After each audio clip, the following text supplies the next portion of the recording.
side of the body standing, but the rest of it is going to be in the chair. You can work your way down to the floor and do all of these exercises if you choose, but you don't have to.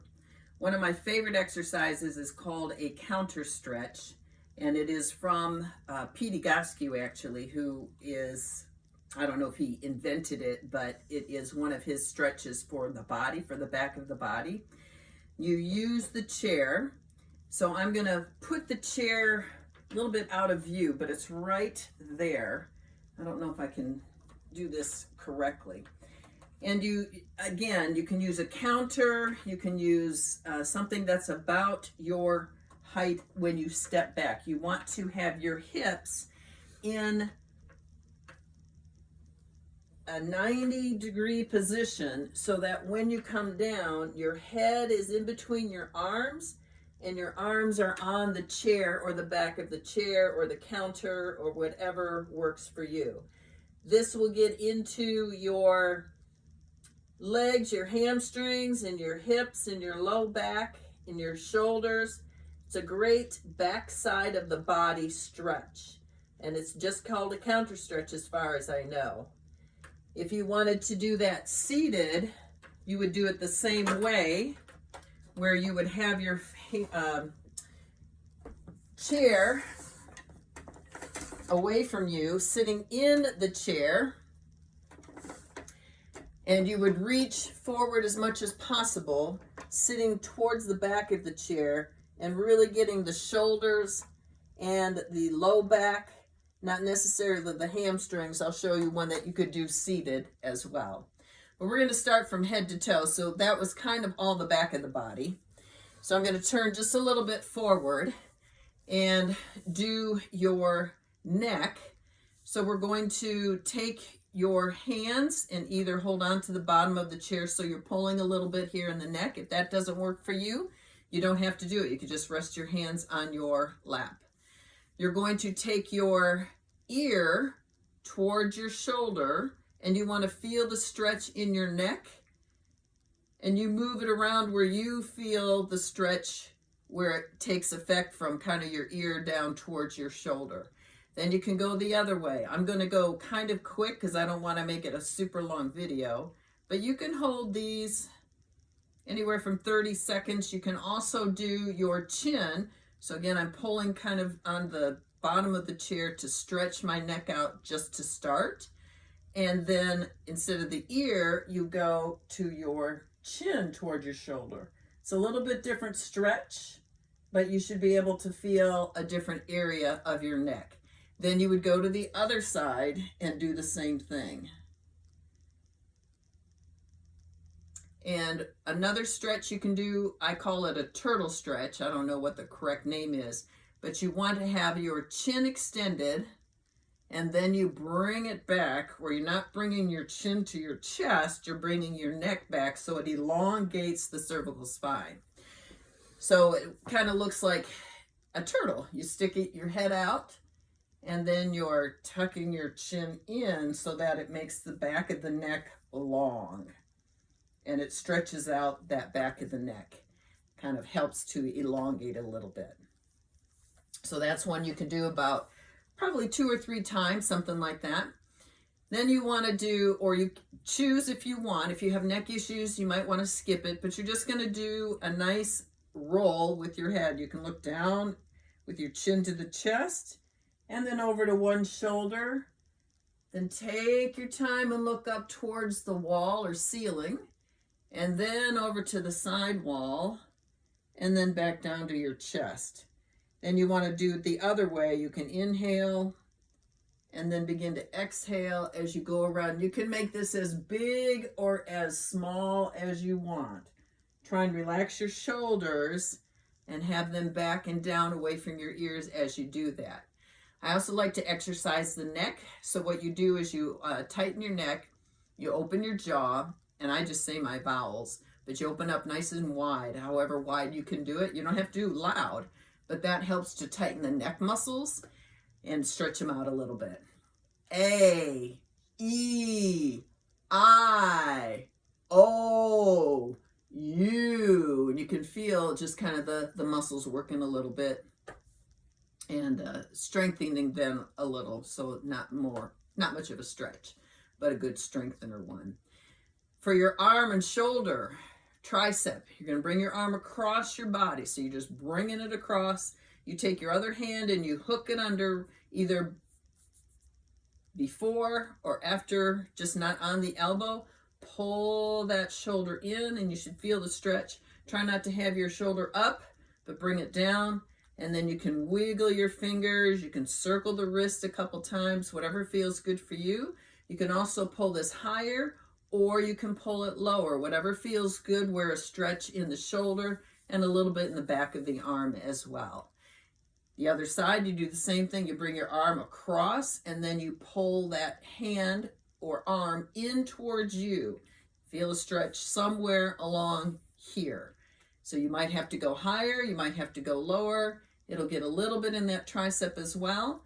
And then you can wiggle the fingers and circle the wrists as well. To stretch out the chest muscles, you can do two ways. You can bring those elbows out and stretch it out like that, or you can bring your arms longer and push back as well.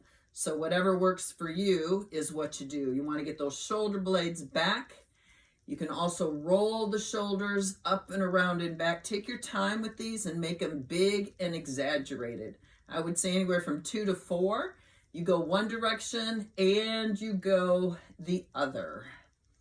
Now to stretch out the side of your arm and back, take one hand, reach it up, and then bring it over to the side. You can go as far over as you want to go. You want to try and have that arm by your ear. Unless you have shoulder issues, then you just lean a little bit to the side, or maybe put it here or up here, wherever it works for you. You're trying to stretch the side of your body. Then you're going to go the other way. Bring the arm up, and then you're going to go over. You're trying to stretch out this side of the body so that you're reaching away and stretching the arm, or the side of the body that the arm is up and over to.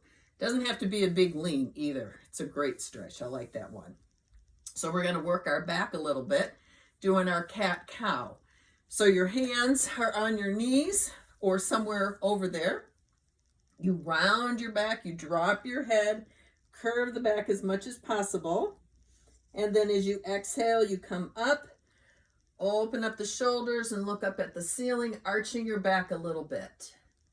So this is really a nice one for your spine. Round your back, drop your head, curve your back as much as it's comfortable to do. And then you come up and lift up and open up the chest and shoulders. So that's a nice one for the back. You can do that as many times as you want. Pause the video and do 2, 3, 4, 5. It doesn't matter. As long as you do it slow and rhythmic, it will get the stretch in there. For your hip and a little bit of your outer thigh, there's 2 ways to do this one. You can cross your ankle above your knee, and you can lean into a little bit, and you'll feel your glute and the hip area stretch out just a little here. While you're here, you can circle your ankle a little bit one way and circle it the other.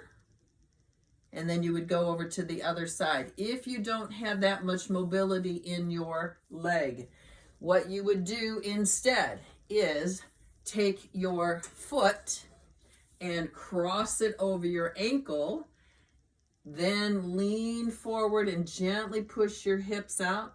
The leg that's in front is the area of the hip and the glute that you'll feel that stretch in. A little bit in your, what am I thinking of? The hip area too. Glute and hip area. One for the back and a little bit for the obliques. Feet in, hands to one side, push in, and as you do, look over your shoulder.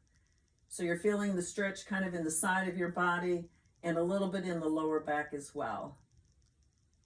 And then you just glide over to the other side. You push in, you're nice and tall, and as you push, it helps you to look over that shoulder, just to stretch out a little bit of the opposite side of the body as you do that. From here, we will stretch a little bit of our not hamstrings, well, yeah, our hamstring. Your heel is down and your toe is up. And you are going to reach for your toe. So you want to reach down. If that doesn't work, you can just lean forward and hold your hands on your thighs, or maybe go down to your shin, or go further down towards your toe. Whatever feels better for you is what you do. You want to reach all the way down as far as possible, feeling the stretch in the back of the leg. And if you did your counter stretch, you don't have to do this one. This is if you're seated, or if your hamstrings are really tight, then go ahead and do that. So I'm going to do the other leg. We're just going to reach down towards the toe. You can hold on if you want, or just hold it on the shin, or even on your thigh. And as you do this, just breathe in and out gently. You can breathe in through your nose and out through your mouth if you want, or just breathe in and out through your nose. Just nice, long, slow breaths so that you are relaxing your body as you are into that stretch, whichever one it is. There was another one I was going to do. Oh, yeah, for your quadriceps, the front of your legs, what you can do is turn to the side of the chair. So your one leg is on and the other leg is going to be back. And you're pushing your toe into the floor. And then you're leaning back so that you can feel that front of the leg. If that doesn't work, you can point your toe and push your foot into the floor so that you're stretching that quadricep out. You can be tall or you can lean back a little bit, whatever feels good for you to stretch out that quadricep. And then you just come over to the other side where you flip over. So the other leg is now on the chair. Your knee is just beyond, or it can be at a little angle if you want. That's up to you. And then this leg comes back, either the toe up or the toe down. Push in and lean back a little bit and feel that stretch. If I don't put pressure on my toe or my foot, I feel a stretch, but not as much as if I would push in and then lean back a little bit to get a little engagement of that muscle. And that's the one you're trying to stretch from all the chair stands and things such as that. And that is a quick run through of a head to toe body stretch. I did forget to circle this ankle because it was on across the other ankle, but you can circle and point and flex. You can do them both at the same time if you want, depending on if you did the counter stretch and not the other one. So that's it for today for your stretch. You can do this every 7th day, 14th day, the day that you stretch and relax. You still want to do your walk. You still want to walk those 5 to 10 minutes or however many that there are for that day, meditating on your scripture. Then when you're warm after that walk or march, then you can do these stretches and you'll have a little bit more flexibility. You'll get a little bit more limber and it will feel good. It should feel good. A little bit of tension is okay, but feeling good is the goal. And that's it. So take care.